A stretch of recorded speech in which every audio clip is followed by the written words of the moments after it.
Bonjour. Alors, nous sommes ici à Port-Mort, endroit assez particulier euh, où ont été célébrées les noces, enfin les fiançailles de Blanche de Castille en 1200 exactement. Alors on nous parle toujours d'une tour qui n'est pas celle-ci parce que celle que vous allez voir c'est le moulin. Et le moulin a très certainement été construit bien après. La vraie tour, vous la verrez en photo à la fin de la vidéo. Pourquoi est-ce que je vous fais une émission ici, particulièrement ici? Parce que Port-Mort, dans une autre émission, vous avez vu le tombeau de Saint-Edbin. Le tombeau de Saint-Edbin qui pourrait, hein, je dis bien, je ne l'affirme pas, qui pourrait être le modèle qui a servi pour les bergers d'Arcadie. Donc pour le tableau de Nicolas Poussin de 1642, 43, 42. Donc ça aurait pu servir à ça. Effectivement, quand on regarde bien du pied, tout à l'heure on va aller prendre une prise de vue, mais vous l'avez déjà sur une autre vidéo, si on ne la prend pas, on s'en fout. Cette prise de vue nous montre quand même que ça pourrait ressembler au décor des bergers d'Arcadie. Ce qui serait beaucoup plus normal, étant donné qu'on est en 1600 et des bananes.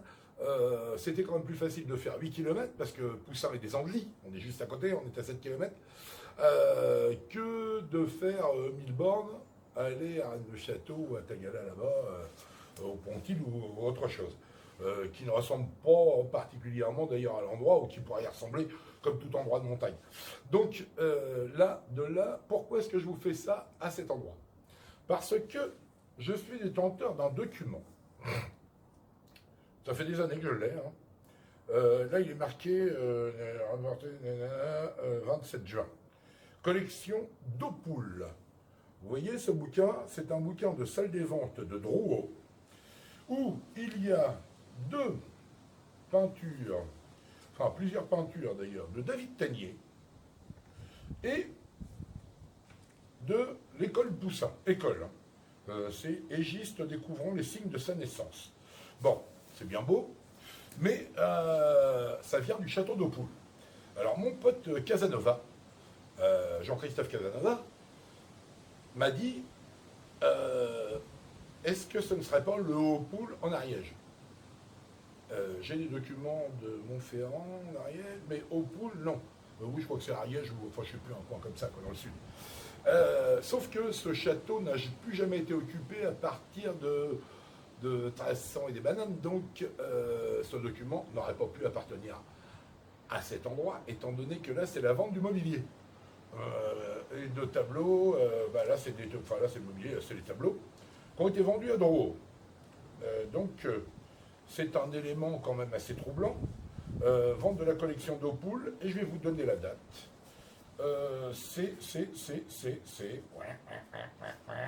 Collection d'Opoules, Hôtel Drouot, salle 9 et 10, le jeudi 29 juin 1905.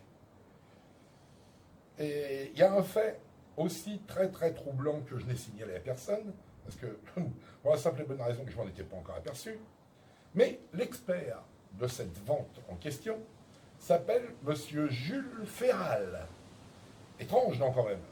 Ferral s'occupant de Gisors, s'occupant de Rennes-le-Château. Et là, il est 7 rue Saint-Georges, Monsieur Jules Ferral. Et donc, ne serait-ce pas l'ancêtre, enfin, ou le grand-père, l'arrière-grand-père de Alain Ferral, le fameux Alain Ferral, le très bon Alain Ferral, c'est possible. Donc, je soulève une interrogation. Peut-être qu'on pourra me répondre si les grands sachants ou les grands sachem qui ne veulent jamais répondre à quoi que ce soit quand je leur écris ou quand je leur mets des commentaires sur les vidéos, se remuent un peu le cul. Ça parle de Rennes-le-Château. Et là, ça parle pas de Rennes-les-Bains. J'en ai pas parlé. Si, là, tout de suite, mais c'est tout. Donc, si tous ces gens sont prêts à continuer la recherche, si ça les intéresse, parce qu'ils ont l'air de tout savoir, mais là, en l'occurrence, ce document est quand même un document assez particulier. Et le comparatif avec cet endroit, c'est que ça a un rapport aux bergers d'Arcadie. Les bergers d'Arcadie, quand même, gros élément de cette affaire, Pressenny-l'Orgueilleux est juste à côté, dont je vous ai déjà parlé dans d'autres vidéos. C'était un endroit occupé, enfin, qui a été la propriété d'un général d'Empire qui s'appelait Opoul aussi. Il y a Bernard de Montfaucon qui était dans le coin aussi, qui fouillait là-haut à Cocherel. Enfin, il y a beaucoup d'éléments, comme toujours. Alors, si vous n'êtes pas intéressé par le sujet, allez vous faire foutre. Et si vous êtes intéressé par le sujet, intéressez-vous à ça. Je pourrais éventuellement vous envoyer des photos. Si vous voulez me parler, hein, c'est pas sûr, ça c'est pas gagné. Mais si vous avez envie de développer cette histoire, au lieu de la laisser dans un sac de course comme celui que j'ai là, et puis que ça s'endorme, ou qu'il n'y ait aucune information sur le sujet, libre à vous. Moi je suis prêt à vous passer des infos, histoire que l'histoire avance, et pas qu'elle avance à reculons. Donc la maçonnière c'est bien beau, mais tous les éléments qui vont avec, style ça, j'en ai d'autres, des documents. Donc si vous avez besoin de certains documents, je peux éventuellement vous envoyer des photos ou autres. Vous le savez.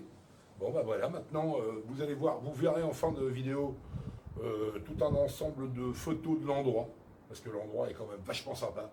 Et puis on reprendra certainement un ou deux clichés du bas, et que vous puissiez comparer avec les bergers d'Arcadie et le tombeau de Saint-Edmond qui est tout en bas, que vous avez déjà vu en vidéo, on a fait une vidéo dessus, donc on n'y reviendra pas. Donc merci, à plus, et puis voilà.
Voilà, là maintenant, vous êtes à l'endroit où la montagne qui est juste là, enfin la montagne, la falaise, la colline qui est ici, c'est ce que vous allez voir dans la vidéo. Là, vous le voyez du bas, vous l'avez vu du haut, avec les substructions, la tour qui est là et qui pourrait avoir été le modèle pour peindre les bergers d'Arcadie. Et le tombeau de Saint-Edmond est juste par ici. Vous voyez, vous avez là-bas dans les buissons, il y a le tombeau de Saint-Edmond. Donc à l'époque, c'était pas boisé comme ça. On a des cartes postales même de 1900 qui sont comme ça aussi. Donc tout ça fait partie d'un ensemble. Et tout cet ensemble, et bien là, vous en avez un exemple. Et on va vous emmener après à un menhir qui est, si vous prenez la distance entre le tombeau des Pontilles et le menhir des Pontilles, vous avez 500 mètres d'écart. Si vous prenez la carte IGN et que vous mesurez ici le tombeau de Saint-Edmond, donc qui pourra être le modèle des bergers d'Arcadie, qui pourra, je dis bien, et l'écart entre le menhir qui existe dans le village à l'entrée de Port-Mort, il y a exactement 500 mètres aussi. Donc il y a quand même des étrangetés et ça fait quand même un double, comme dans toute cette histoire de Rennes-le-Château. et de Rennes-les-Bains, de tout ça. Il y a toujours des doubles, des histoires de doubles, encore un double de plus, et qui pourra être plausible. Après, j'en sais rien. Je vous donne des informations sur lesquelles vous pourrez peut-être travailler si vous vous intéressez à l'histoire. Donc voilà, merci.